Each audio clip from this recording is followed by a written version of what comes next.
Her ex's father trembled once more. Warmth surged.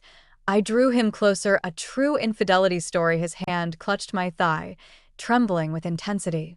The room lay in stillness, punctuated only by the soft, wet sounds of breath and skin, intertwining with a tender slowness that gradually escalated into something more fervent. His chest pressed against mine, quaking more intensely than one might expect from a man of his years. He pressed in once more, slightly askew, releasing a breath that trembled with uncertainty. The warmth enveloped us in that moment of connection. It was not the fervor of desire. It was a fervor born from a tangled web of guilt and desire, accompanied by the gradual, unsettling tremor of losing one's grip. He attempted to retreat, yet I seized the nape of his neck and murmured, "No.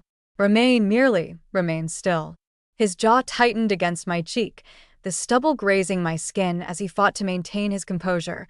His hands lacked the assurance they once held. They nestled against my hips, seeking a sense of stability. I tightened my grip around his waist, sensing him shiver once more. "I can't," he whispered, as if he were already succumbing to the depths.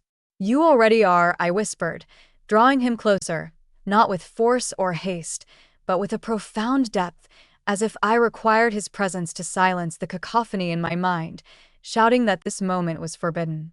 It began not as an error. It began in quietude and culminated with his touch upon my flesh. This man, trembling above me, the one who uttered my name as if it pained him to do so, is none other than Richard, my ex's father. A man I was meant to leave behind after the end of our relationship, a man I ought to have held in disdain. I was in a relationship with his son for nearly a year.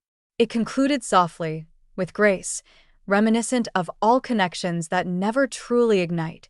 Neither deception nor tears marred the scene. We simply ceased exchanging messages, and I no longer made visits to the house. Up until the previous spring, Richard sent me a message after his son relocated to the other side of the country.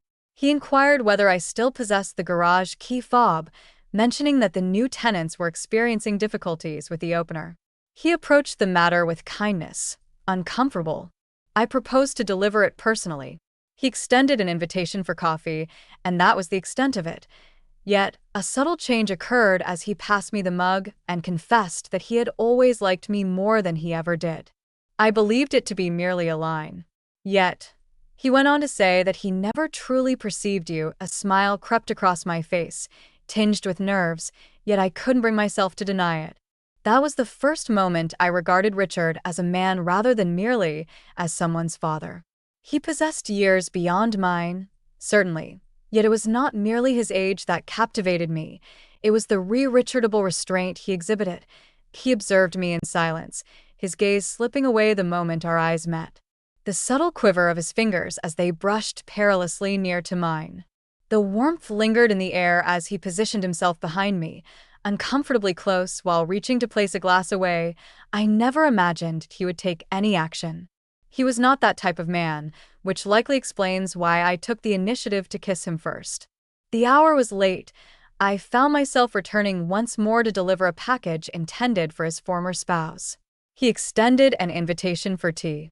In the cozy confines of the living room, it was just the two of us, while the rain danced outside, a flickering image on the screen, a show neither of us cared to see.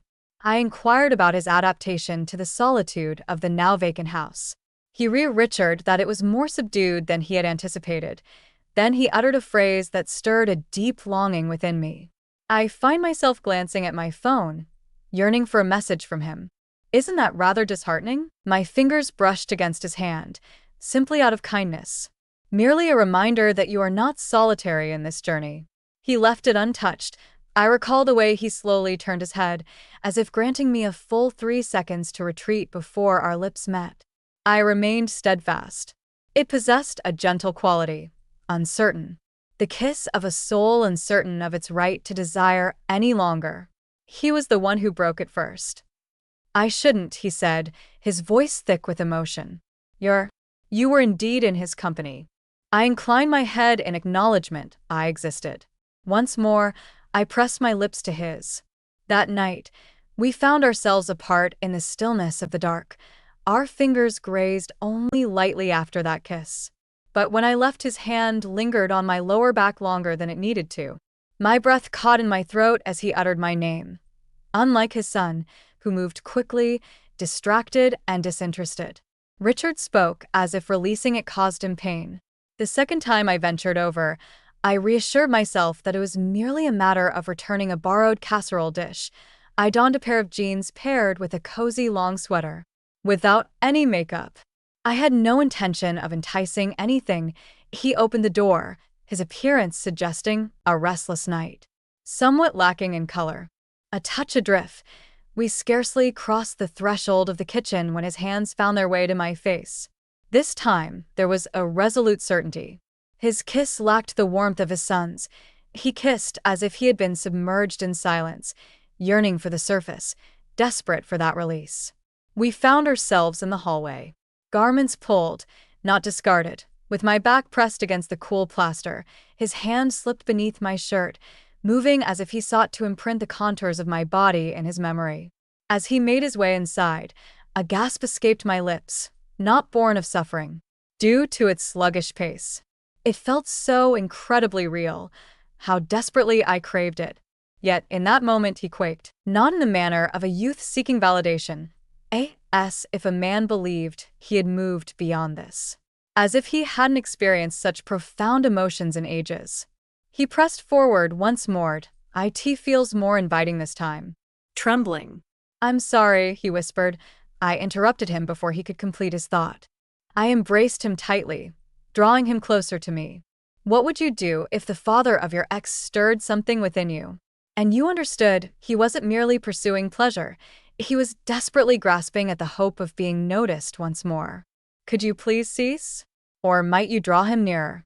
Before we embark on this journey, I invite you to pause and consider liking and subscribing. Make an effort to engage with the video for an extended duration. As you engage with the content more often, YouTube will broaden its reach, recommending these narratives to a larger audience. This, in turn, will foster the channel's growth and offer you an abundance of content to savor. Let us embark on this journey without delay. Once, I believed I possessed a distinct understanding of right and wrong. You keep your distance from those connected to your history. One does not obscure boundaries, merely out of solitude.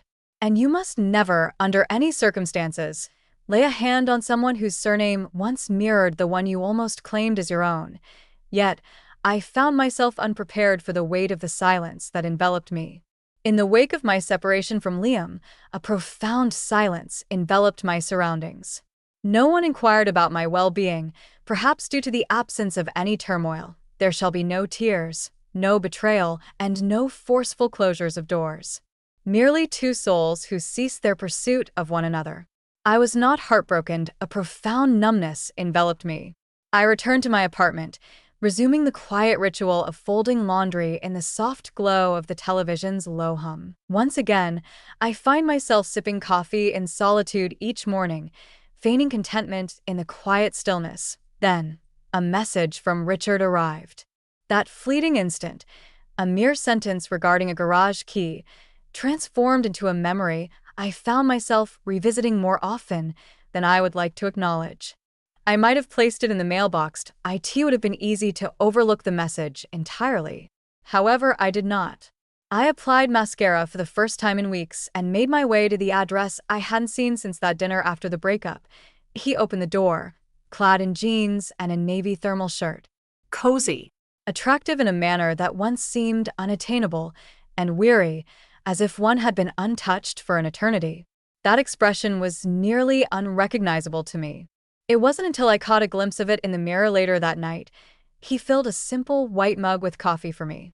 I grasped it firmly, both to ward off the heat and to prevent myself from making a foolish move, like reaching for his arm as he spoke in hushed tones. He shared with me the news of the new tenants arriving at the rental unit, inquired about employment, steered clear of mentioning Liam's name altogether. The stillness that lingers between us, it ought to have felt uncomfortable. Rather, it was imbued with energy. As I rose to depart, he accompanied me to the threshold. Yet, he refrained from opening it immediately. Instead, he Richard, You always had a knack for listening more attentively than he ever could. I attempted to laugh, yet the sound caught in my throat. It certainly wasn't the first occasion on which those words had been uttered. Yet, when it came from him, it resoliumed in a unique way. "There's no need to say that." I responded that I am aware. Yet he truly meant it. I sensed it. It was the inaugural moment I sensed the tug. Devoid of romance. Not even intimate. It is a profoundly human sentiment, one that inquires, do you perceive my existence as well?